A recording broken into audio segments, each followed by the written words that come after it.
Mari kita berdoa. Bapa kami yang di surga, di dalam nama Tuhan Yesus Kristus, kami bersyukur pada akhir tahun ini ya Tuhan, di tanggal 31 Desember 2021, yang dalam beberapa jam lagi kami akan melewati tahun ini dan memasuki tahun yang baru. Dalam kesempatan ini kami juga mau mendengarkan sebagian dari kebenaran firman-Mu, bahkan renungan bagi kami sebagai renungan di akhir tahun, dan juga untuk mempersiapkan diri kami di awal tahun yang akan datang.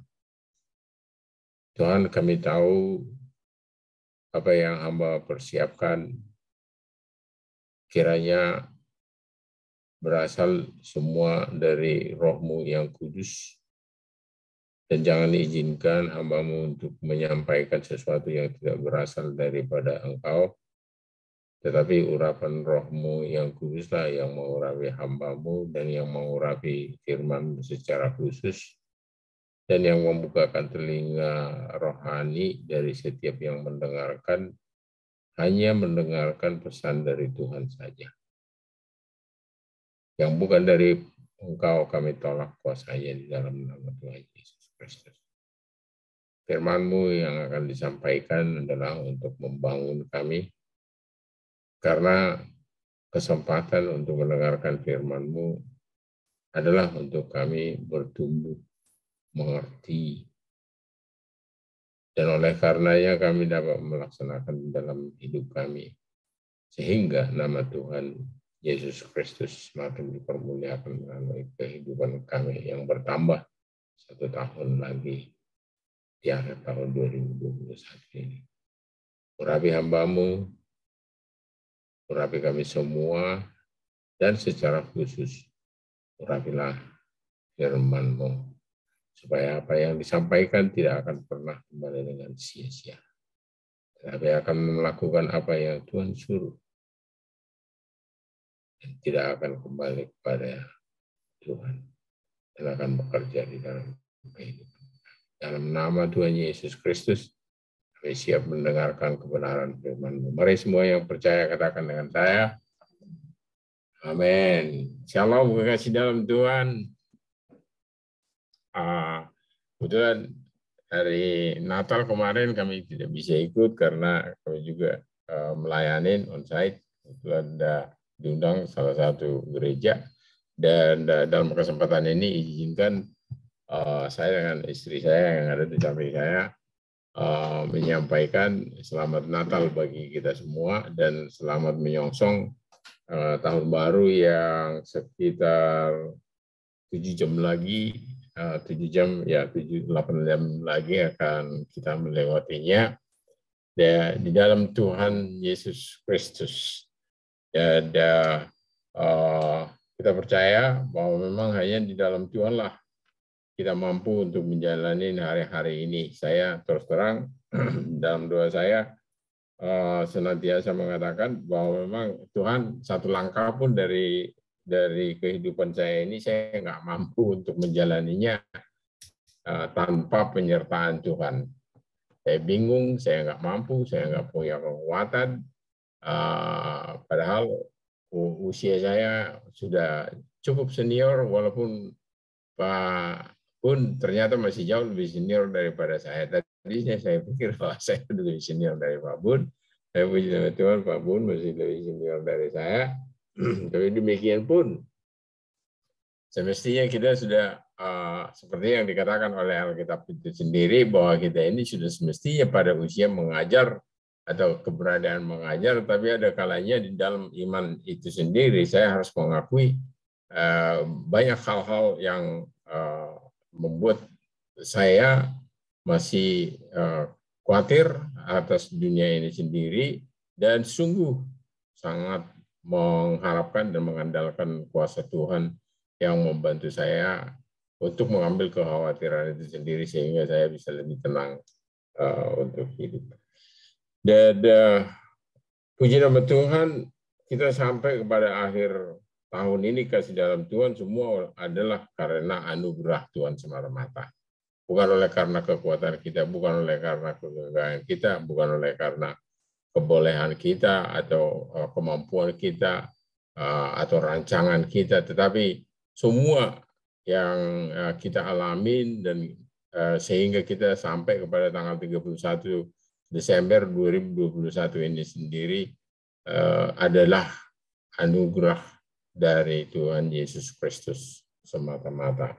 Dan untuk itu kita selayaknya bersyukur atas semua apa yang sudah Tuhan kerjakan dalam kehidupan kita selama setahun ini, bahkan dalam kehidupan saya selama usia saya yang kebetulan kemarin itu adalah usia saya yang ke-68 dan pada tanggal 30 Desember.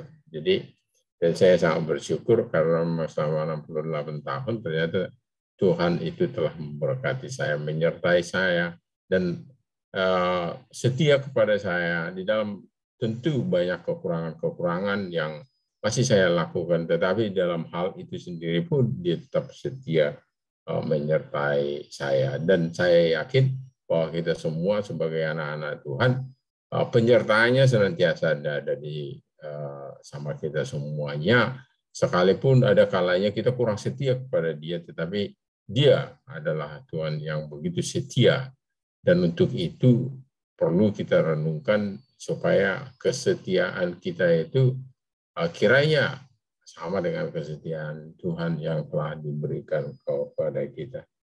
Kita mengucap syukur kalau kita berada di tanggal 31 ini dan kiranya Tuhan menyertai kita hingga menyeberangin beberapa jam lagi, tetapi kita juga bisa prihatin dengan ya sebagian daripada rekan kita sendiri pun yang tidak sampai menyeberangin tahun 2021 ini sendiri oleh karena beberapa sakit penyakit ataupun dari COVID dan sebagainya, kasih dalam Tuhan. Dan untuk itu pun selayaknya lah kita sangat-sangat mengucap syukur kepada Tuhan kita dan berterima kasih atas penyertaannya. Tema dari khotbah yang saya tulis di sini kasih dalam Tuhan adalah rancangan Tuhan yang terbaik bagi kita. Saya memilih rancangan Tuhan yang terbaik bagi kita karena saya yakin selama tahun 2021 ini sendiri sama seperti saya, banyak rancangan-rancangan yang memang saya rancang, banyak impian ataupun angan-angan yang memang saya angan-angankan, tetapi kenyataan sebagian dari apa yang saya rindukan itu sendiri atau yang saya doakan bahkan Tuhan tidak mengizinkannya atau tidak memberikannya atau memang menundanya atau nantinya mungkin akan dikasih di kemudian hari. Jadi memang benar seperti yang dikatakan dalam Amsal pasalnya yang 19 ayat 21, kasih dalam Tuhan, saya bacakan dulu kepada kita, yaitu Amsal 19 ayat 21, firman Tuhan berkata, banyaklah rancangan di hati manusia, tetapi keputusan Tuhanlah yang terlaksana. Nah, ini harus menjadi keyakinan bagi kita bahwa memang di dalam setiap rancangan-rancangan yang mungkin kita rancangkan ke tahun-tahun yang akan depan, sama seperti yang kita rancangkan di tahun 2021 ini sendiri, tidak senantiasa semuanya Tuhan kabulkan. Kenapa kita harus menyadari hal seperti itu supaya kita tidak menjadi orang yang kecewa. Jika Tuhan tidak mengabulkan apa yang kita doakan itu, kita tidak akan menjadi orang Kristen yang kecewa kepada Tuhan karena dia tidak mengabulkan ataupun tidak memberikan sesuai dengan apa yang kita doakan atau rindukan di dalam kehidupan kita. Saya ambil lagi dari Yesaya 55 ayatnya yang ke-8 dan ayatnya yang ke-9, kasih dalam Tuhan yang saya yakin tidak asing lagi bagi kita. Tuhan mengatakan, sebab rancanganku bukanlah rancanganmu, dan jalanmu bukanlah jalanku. Demikianlah firman Tuhan. Seperti tingginya langit dari bumi, demikianlah tingginya jalanku dari jalanmu, dan rancanganku dari rancanganmu.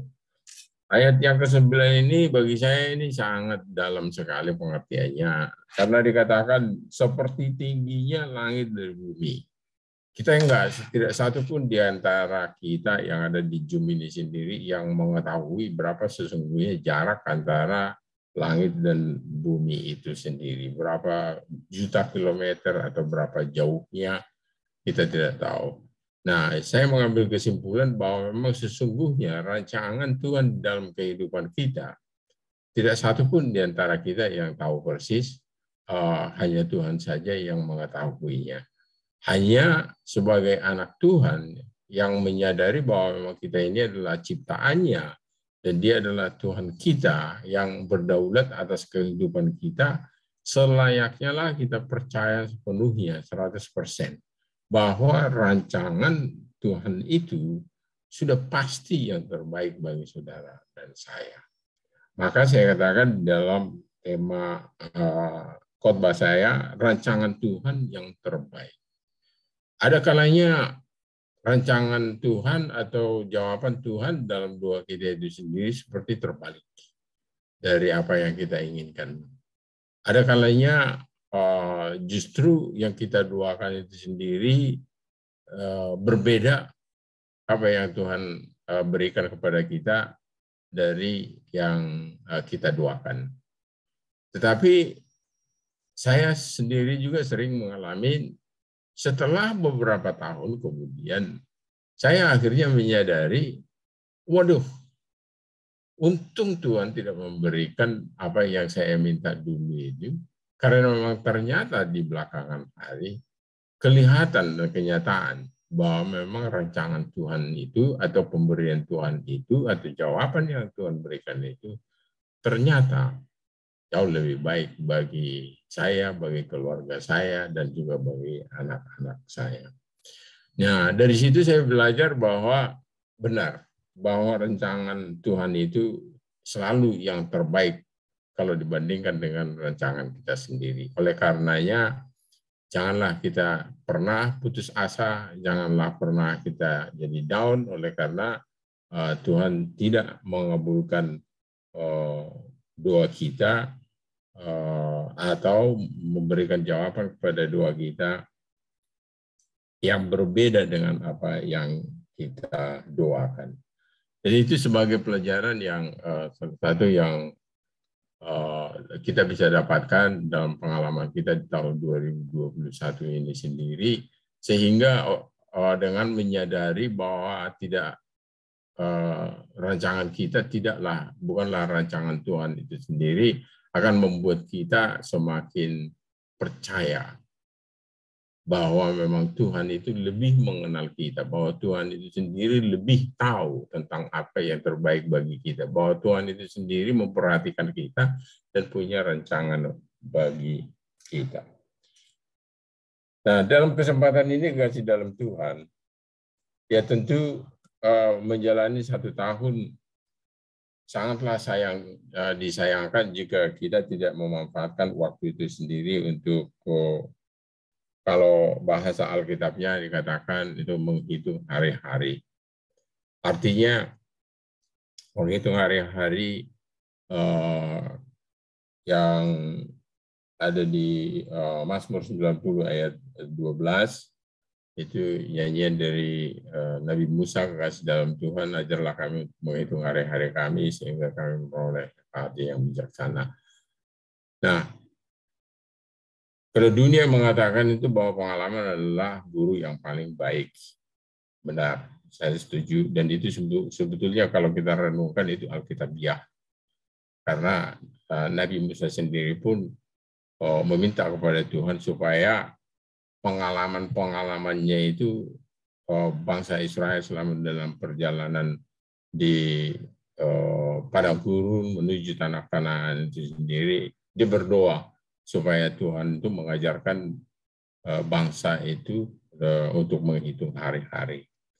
Nah, dalam kehidupan kita, saudara dan saya, tentu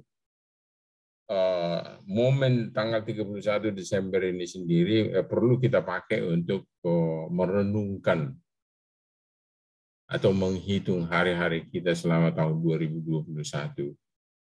Apa sesungguhnya hal-hal yang memang sudah kita lakukan, dan apa sesungguhnya hal-hal yang belum kita lakukan, apa yang semestinya harus kita lakukan, dan bagaimana kita semestinya harus hidup di dalam kekristenan kita.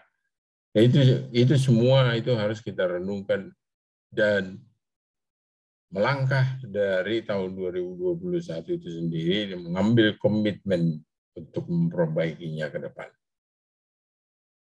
Ya tentu adalah tidak baik jikalau kita tidak mengalami sebuah perubahan di tahun yang akan datang dengan menggunakan, dengan menyadari, menghitung apa yang kita lakukan di tahun 2021. Kita harus menggunakan pengalaman, pengetahuan, atau bilangan-bilangan yang kita hitung di tahun 2021 itu untuk kita jadikan menjadi poin atau hal-hal yang memang perlu kita sadarin untuk diperbaiki di tahun 2022. Sehingga dengan demikian nyatalah pertumbuhan dari kekristenan kita itu sendiri, dan tidak lagi seperti yang dikatakan oleh dalam Alkitab, bahwa kita ini walaupun di dalam usia sebetulnya sudah harus menjadi guru, tapi tetap masih minum susu, karena memang iman, kekristenan, dan juga pelayanan kita di dalam gereja Tuhan masih tetap kekanak-kanakan. Jadi dalam hal ini, kasih dalam Tuhan, satu hal yang paling penting yang perlu kita renungkan adalah untuk merenungkan apa yang harus kita perbaiki ke depan. Satu ayat yang Yesus ajarkan di bukit pada saat Yesus berkhotbah kekasih dalam Tuhan, yang harus kita tanyakan kepada diri kita, yaitu yang ada di Matius 5 ayatnya yang ke-20, dan saya bacakan kepada kita. Tetapi aku berkata kepadamu, maaf, 20, maka aku berkata kepadamu, jika hidup keagamaanmu tidak lebih baik daripada hidup keagamaan ahli-ahli Taurat dan orang-orang Farisi, sesungguhnya kamu tidak akan masuk ke dalam kerajaan surga. Ini mungkin salah satu pesan yang dalam bagi kita sebagai pelayan Tuhan, karena semua kita pelayan Tuhan di sini, walaupun tidak terlibat secara aktif sebagai pengurus di gereja, tetapi kita adalah orang Kristen yang menjadi pelayan Tuhan, yang Tuhan mau pakai untuk memberitakan Injil. Di sini Tuhan menegur orang-orang Farisi dan ahli-ahli Taurat. Kita mengetahui ahli-ahli Taurat dan orang Farisi ini adalah orang-orang yang tekun di dalam keagamaannya, dan memang mereka adalah orang-orang yang pintar di dalam mengelola gereja atau sinagog, atau mengetahui segala firman, dan mereka lah yang sebagai ahlinya. Jadi kalau kita mungkin mengatakan itu yang profesor teologi, gelar mereka, namun pada saat itu belum ada. Tapi bagi kita mereka itu adalah sebagai doktor atau dokter teologi atau memang profesor teologi yang memang sangat mengetahui. Kenapa Tuhan menegur mereka? Karena memang di dalam keagamaan mereka yang memang begitu bagus, begitu mendalam, begitu menguasai, mereka lebih kepada orang yang mengajar saja, tetapi bukan pelaku firman. Yang Tuhan celah adalah bahwa mereka itu sebagai pengajar, tetapi mereka hanya mengajarkan kepada orang lain saja, dan bukan orang yang melaksanakan firman. Dan yang Tuhan inginkan adalah bagi semua kita, saudara dan saya, di dalam kegiatan kita apapun yang kita lakukan, di dalam gereja, terlibat secara langsung sebagai pengurus gereja ataupun jemaat saja. Dampak daripada firman yang kita ketahui itu, atau realisasi, interpretasi daripada pengetahuan kita tentang firman itu, apakah kita sudah melakukannya. Ambil salah satu contoh kekasih dalam Tuhan. Dan kalau saya ambil dari kitab Galatia, pasalnya yang kelima ayat 22. Sebagai buah roh. Saya menganggap itu sebagai buah roh berarti roh yang sudah menguasai kehidupan kita, roh yang sudah kita izinkan untuk menjalankan kehidupan kita, dan kita taat kepada roh itu sendiri, dan roh itu mengajarkan firman Tuhan dan juga mengarahkan kita untuk melaksanakannya. Itu yang paling penting. Jadi bukan hanya orang yang, saya tidak mengatakan bahwa di gereja kita sibuk dengan semua urusan gereja, tetapi implementasinya keluar itu tidak. Saya tidak mengatakan demikian karena firman ini sama dengan pedang yang bermata dua, ini berlaku bagi setiap kita yang mendengar dan juga berlaku bagi saya.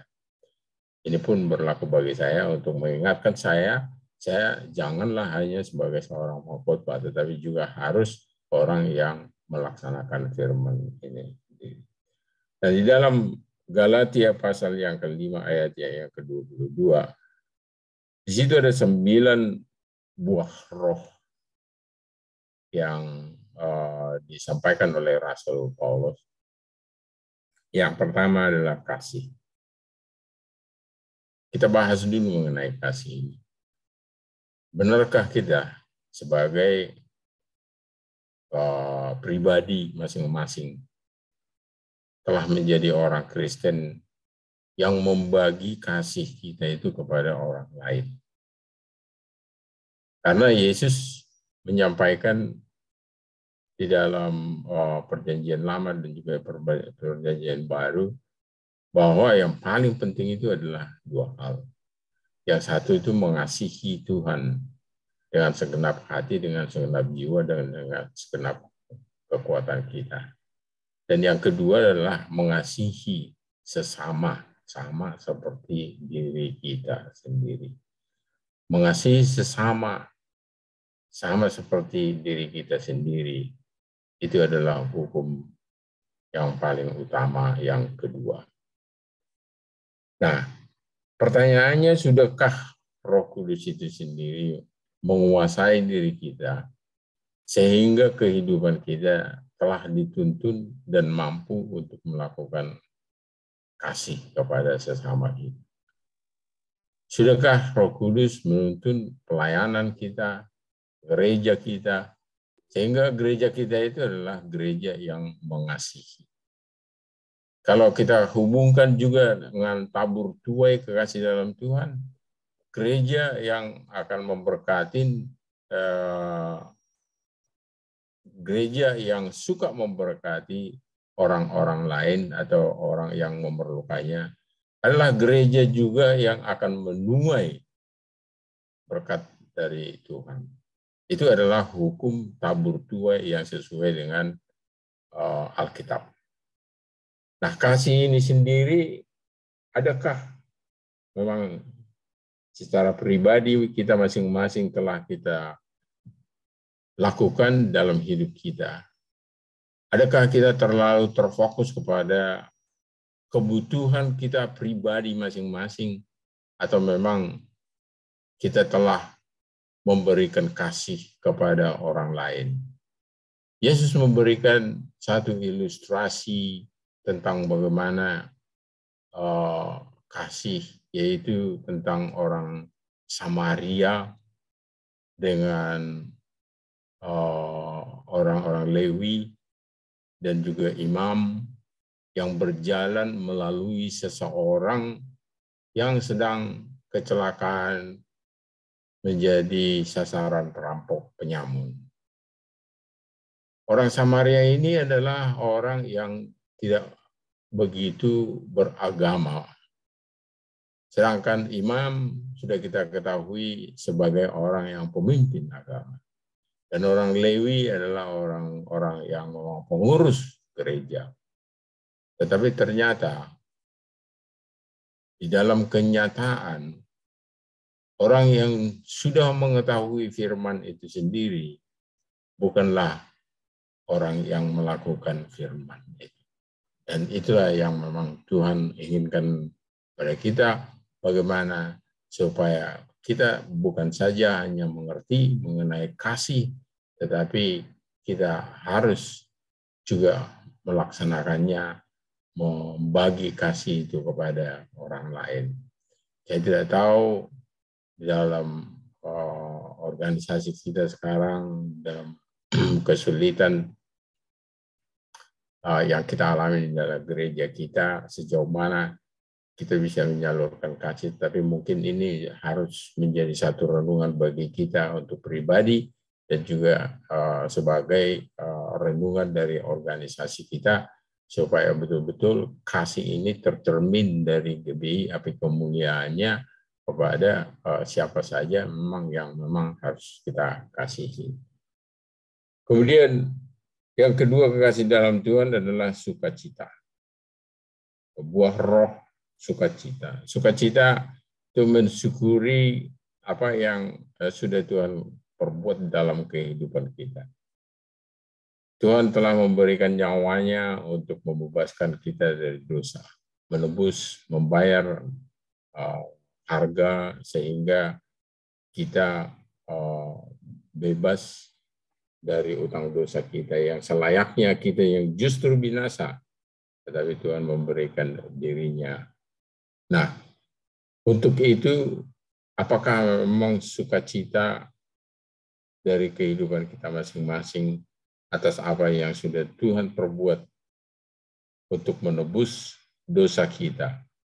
Dan juga apakah memang sudah ada sukacita? Sukacita berbicara yang joy of the Lord, yang kalau saya ambil bahasa Inggrisnya sendiri, itu berbeda dengan sukacita yang dari dunia, kasih dalam Tuhan. Sukacita yang dari dunia bisa saja oleh karena ketemu dan dengan teman-teman, dan kemudian ada event-event tertentu yang membuat kita tertawa dan bergembira. Itu juga memang adalah baik. Tetapi kalau kita berbicara mengenai sukacita yang dari Alkitab, adalah sukacita yang bersumber oleh karena perbuatan Tuhan. Sukacita diekspresikan dengan rasa syukur atas apa perbuatan Tuhan.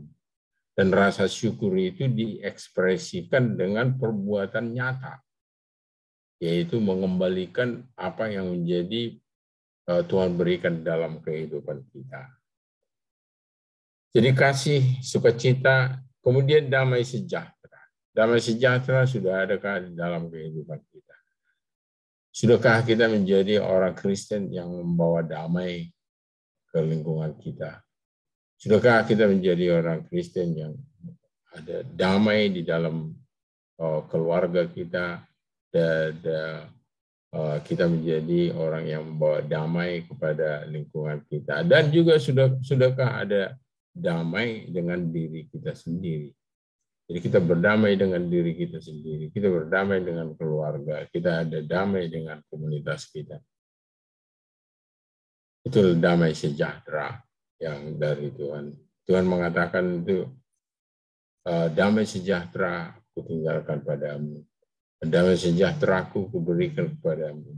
Dan apa yang kuberikan kepadamu tidak sama seperti yang diberikan dunia kepadamu. Janganlah gelisah hatimu dan jangan gusar. Itu yang Tuhan sampaikan melalui firman Tuhan, dan itu yang harus menjadi buah roh di dalam kehidupan kita, kekasih dalam Tuhan, itu memiliki damai sejahtera. Dan kita bukan orang yang menciptakan suasana kacau ataupun orang yang membuat keonaran, tetapi justru kita harus menjadi orang yang membawa damai sejahtera di lingkungan rumah kita, di keluarga kita, di bangsa kita, dimanapun kita berada. Kemudian yang keempat, kasih dalam Tuhan adalah kesabaran. Kesabaran adalah buah roh. Kesabaran berbicara tentang bahwa kita sabar untuk menunggu sampai harinya Tuhan dinyatakan, sampai jawaban Tuhan diberikan kepada kita. Dan dengan demikian, kesabaran itu juga menuntut iman, karena dengan demikian kita tetap percaya bahwa kalau memang Tuhan belum menjawab kita, dan itu bukan berarti karena Tuhan tidak peduli, tetapi oleh karena waktu Tuhan bukanlah waktu manusia. Dan dengan demikian juga kesabaran yang ada di dalam kehidupan kita sehari-hari haruslah mencerminkan bahwa memang kita adalah orang yang sabar. Kemudian yang kelima adalah kemurahan. Kemurahan hati kasih dalam Tuhan, dan ini adalah suatu pengorbanan. Kemurahan hati untuk merasa tergerak untuk membantu orang-orang yang memang sangat memerlukan. Ada kemurahan hati terpanggil untuk membantu orang-orang yang sangat memerlukan uluran tangan kita. Dan kita sebagai anak Tuhan, ya sudah sepantasnya kita memiliki kemurahan hati seperti kemurahan hati yang diajarkan oleh Tuhan Yesus Kristus. Kalau kita renungkan kehidupan Yesus Kristus kasih dalam Tuhan, keseluruhan daripada rangkaian apa yang Tuhan lakukan itu sendiri tidak pernah terfokus untuk kepentingan dirinya ataupun untuk kepentingan dari murid-muridnya, tapi senantiasa terfokus kepada kepentingan orang lain. Sampai Tuhan Yesus begitu capeknya untuk pergi melayani Danau Galilea, menyeberang, dan kembali lagi Yerusalem dan sebagainya. Dan ini Tuhan lakukan itu hanya dengan perahu dan juga dengan jalan kaki, kasih dalam Tuhan. Semua itu kita lihat Tuhan lakukan hanyalah untuk kepentingan orang lain oleh karena kemurahan hati daripada Tuhan Yesus. Dan kemurahan hati dari Tuhan Yesus juga saya percaya saudara dan saya mengalami begitu banyaknya. Kemurahannya itu adalah dikala kita pun kurang setia kepada Dia, tetapi Dia tetap setia kepada kita. Dikala kita pun semestinya mungkin sudah harus dihukum atau memang dicewer, kalau boleh saya pinjam kata-kata itu sendiri, oleh karena kita tidak mengikuti perintahnya, oleh karena kita lebih mementingkan kepentingan kita, tetapi Tuhan senantiasa bermurah hati untuk mengampuni kita dan juga untuk memberkati kita. Kemudian kebaikan, perbuatan kebaikan yang jadi ciri khas dari orang kita Kristen yang dimanapun kita berada, senantiasa kita memikirkan kebaikan. Kebaikan berbicara di sini kebaikan untuk kita dan juga kebaikan untuk orang lain. Sekali lagi, kebaikan tidak mengenal egoisme, karena egoisme adalah saya, untuk saya, kepentingan saya. Sedangkan arti dari kebaikan itu sendiri adalah untuk kita bersama, bagaimana supaya kita bisa lebih baik secara bersama-sama dan lebih lebih diberkati dan lebih sejahtera secara bersama-sama. Kebaikan dari satu kepada orang lain, itulah yang Tuhan rindukan dari kita. Kemudian buah roh yang ketujuh adalah kesetiaan. Kesetiaan kita kepada Tuhan sudah tentunya, dan kesetiaan kita kepada organisasi. Saya tidak tahu seberapa banyak lagi kalau saya lihat dari Zoom kita ini tidak terlalu banyak yang ikut, mudah-mudahan oleh karena mereka itu mengikuti onsite, bukan oleh karena malas untuk mengikuti online di Gereja Api Kemuliaannya, tapi kesetiaan ini mungkin perlu kita ingatkan kepada jemaat kita supaya mereka memiliki kesetiaan untuk beribadah, karena di dalam Gereja Api Kemuliaan bukan gerejanya yang mau kita tonjolkan, tetapi kita mau mencari Tuhan dan mau meninggikan Tuhan Yesus Kristus. Dan bagaimana supaya gereja Bethel Indonesia Api Kemuliaan itu, di situ nama Tuhan Yesus Kristus semakin ditinggikan dan semakin dipermuliakan. Dan kesediaan itu juga menuntut pengorbanan dari kita demi kesetiaan kepada Tuhan, demi kesetiaan kepada organisasi kita. Ada kalanya menuntut pengorbanan daripada kita, dan itu kita harus mampu untuk memberikannya sebagai orang-orang yang sudah Tuhan berkati. Kemudian yang kedelapan adalah kelemah lembutan kasih dalam Tuhan. Kelemah lembutan adalah kemampuan kita di dalam bergaul dan kehalusan.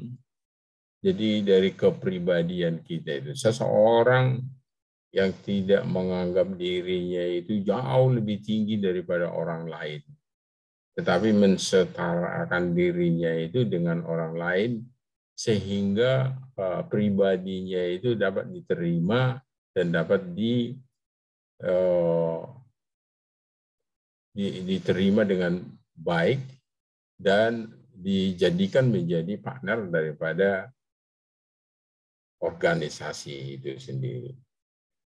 Kemudian yang berikutnya adalah penguasaan diri. Penguasaan diri adalah berbicara tentang bagaimana kita bisa menguasai diri. Ini bisa juga berbicara dari sisi kemampuan perekonomian kita, dan juga bisa juga berbicara dari sisi emosi kita dan bagaimana kita mengendalikan diri kita. Itu sangat perlu sekali. Saya menambahkan salah satu dari 9 buah roh yang ada di Galatia 5 ayat 22 ini, itu pengampunan. Kasih dalam Tuhan, saya tidak tahu ini jam 10, hampir jam 12 semalam saya lihat lagi khotbah saya yang mau saya sampaikan, yang sedang saya sampaikan pada malam sore hari ini, dan saya menambahkan nomor 10 ini sendiri itu sebagai buah roh yang di luar dari apa yang ada di Galatia 5 ayat 22, yaitu tentang pengampunan. Dan tentang pengampunan ini, saya tidak tahu pada siapa firman ini sedang ditujukan, tapi saya yakin bahwa memang ada orang yang memang tertentu yang mungkin sudah melayani dan sudah banyak sekali berbuat di dalam gereja kasih dalam Tuhan, tapi mungkin masih ada 1 atau 2 orang yang memang belum diampuni atau ada kepahitan terhadap orang itu sendiri. Ada seorang pengkhotbah namanya Mark Lowry, kekasih dalam Tuhan, pernah berkata kepada saya di dalam khotbahnya bahwa sesungguhnya kita itu mungkin juga kita telah mengatakan mengampuni orang-orang dan mengakui bahwa mengampuni orang-orang, tapi dalam perbuatan kita sesungguhnya belum mengampuninya. Contohnya yang diberikan begini. Kita mengampuni orang itu sendiri, namun kalau seandainya memang diajak orang itu kita untuk berpergian bersama atau makan-makan bersama atau bertamasya bersama atau suatu kegiatan bersama, kita masih menolak atau tidak mau ikut dengan orang itu sendiri. Nah, pengampunan yang Tuhan maksudkan dikasih dalam Tuhan dalam hidup kita adalah pengampunan total. Itu tidak mengingat kesalahan daripada orang itu sendiri dan kita mampu untuk mengampuninya secara total tanpa ada kendala lagi atau memang kepahitan yang membuat jarak di antara kita dengan orang yang kita ampuni itu. Kalau kita lihat di doa Bapa kami yang diajarkan oleh Tuhan Yesus Kristus kasih dalam Tuhan.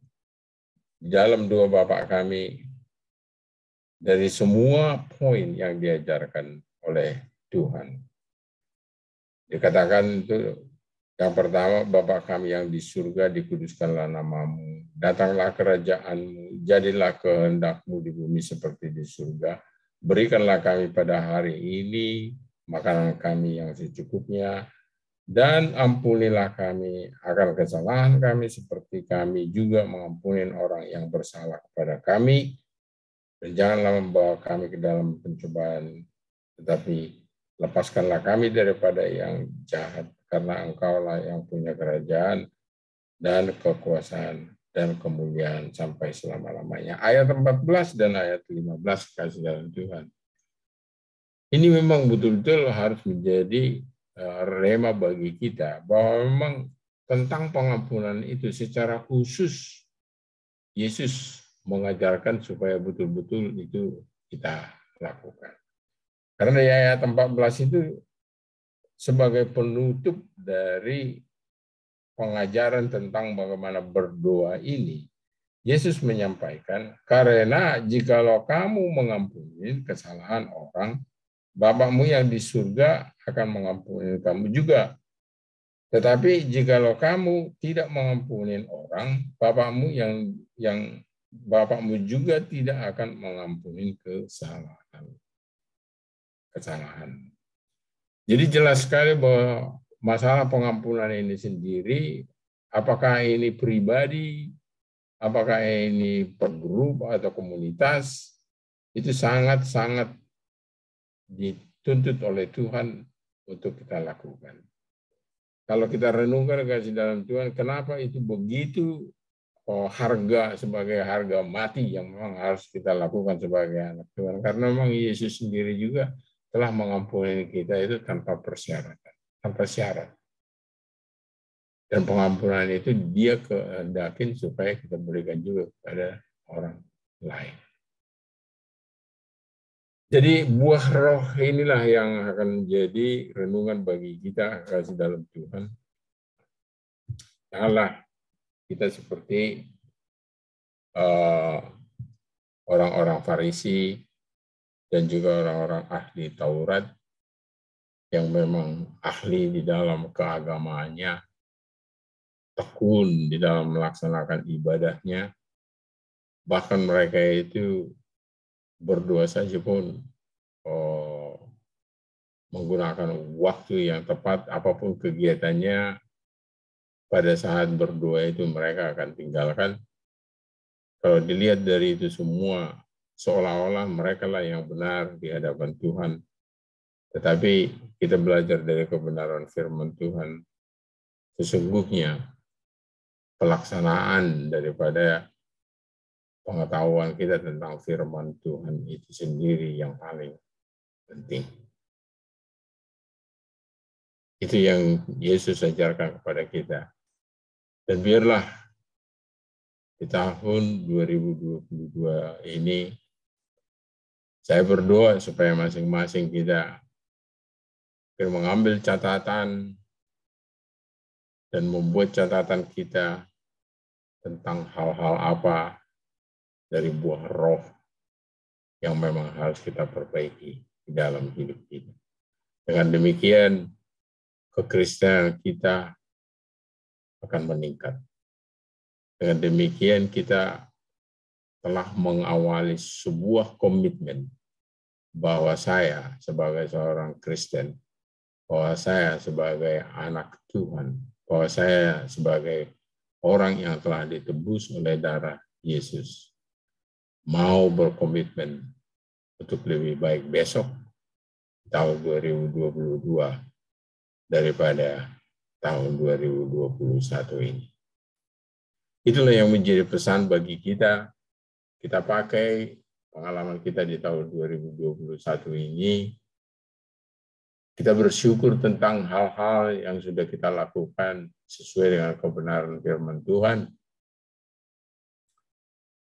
Tetapi kita belajar dari hal-hal yang belum kita lakukan sesuai dengan kebenaran firman Tuhan, atau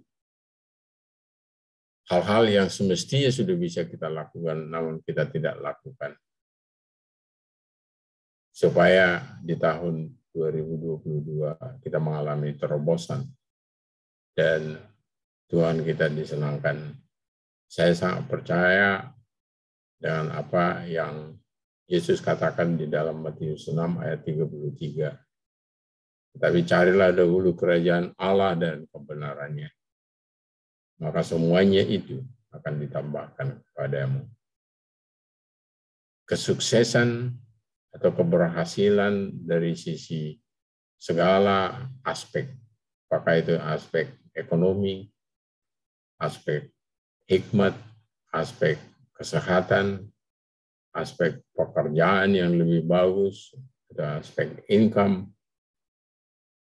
Kita percaya bahwa mengapa yang Yesus katakan itu adalah kuncinya, yaitu dengan menempatkan kerajaan Allah terlebih dahulu daripada kepentingan kita. Ini juga buat gereja kita api kemuliaannya. Mari kita melakukan introspeksi sekali lagi. Tidak ada maksud untuk menghakimi, tetapi firman ini berlaku bagi kita sebagai pribadi, dan firman ini berlaku bagi kita sebagai kelompok, dan firman ini juga berlaku bagi kita sebagai wadah gereja, api kemuliaannya. Kita merindukan bagaimana supaya gereja Bethel Indonesia, api kemuliaannya ini sendiri semakin Tuhan berkati. Dan mari kita berdoa, merenungkan apa yang memang harus diperbaiki oleh gereja kita, supaya Tuhan dipermuliakan. Kita tahu di mana Tuhan dipermuliakan, di situ ada kasih karunia-Nya, di situ ada berkat-Nya, dan di situ ada kuasa-Nya mengalir, dan di mana ada kuasa Tuhan mengalir, dan di situ ada kesuksesan daripada organisasi. Puji nama Tuhan, kiranya renungan tanggal 31 Desember ini saya sarankan untuk kita masing-masing bisa mencatatnya itu di dalam loh hati kita, dan ayat-ayatnya yang tadi juga itu dari Amsal 19:21, kemudian Yesaya 55 ayat 8 dan 9, kemudian Mazmur 90 ayat 12 tentang bagaimana kita harus menghitung-hitung hari kita, dan juga dari Galatia 5 ayat 22 tentang buah roh yang harus kita tanya kepada diri kita, Tuhan, di mana lagi yang harus saya memperbaikinya, meningkatkan buah roh supaya semakin nyata di dalam kehidupan saya. Terima kasih. Dalam nama Tuhan Yesus, demikian firman Tuhan. Mari kita berdoa. Bapa kami yang di surga, di dalam nama-Mu yang kudus, firman-Mu telah disampaikan, ya Tuhan. Dan Engkau yang mengatakannya bahwa firman yang disampaikan ini tidak akan pernah kembali kepada Tuhan dengan sia-sia, tetapi akan melaksanakan apa yang Tuhan perintahkan dan akan berhasil untuk kepujian dan kemuliaan nama Tuhan. Kami berdoa supaya sungguh perintah-Mu itu sendiri, firman-Mu itu sendiri terjadi atas firman Tuhan yang disampaikan sebagai renungan kami di tanggal 31 Desember 2021 ini. Tuhan, kami akan memasuki tahun 2022 dengan penuh percaya bahwa tangan-Mu yang perkasa, tangan kanan-Mu akan memegang kami untuk membawa kami kepada kemenangan. Tolong kami di dalam memperbaiki, melakukan introspeksi, dan tolong kami untuk memperbaiki kekristenan kami yang akan memuliakan Tuhan Yesus Kristus di dalam hidup kami di tahun-tahun yang akan datang. Dalam nama Tuhan Yesus, kami telah berdoa dan kami telah mendengarkan firman-Mu. Mari semua yang percaya katakan dengan saya, amin. Tuhan Yesus memberkati.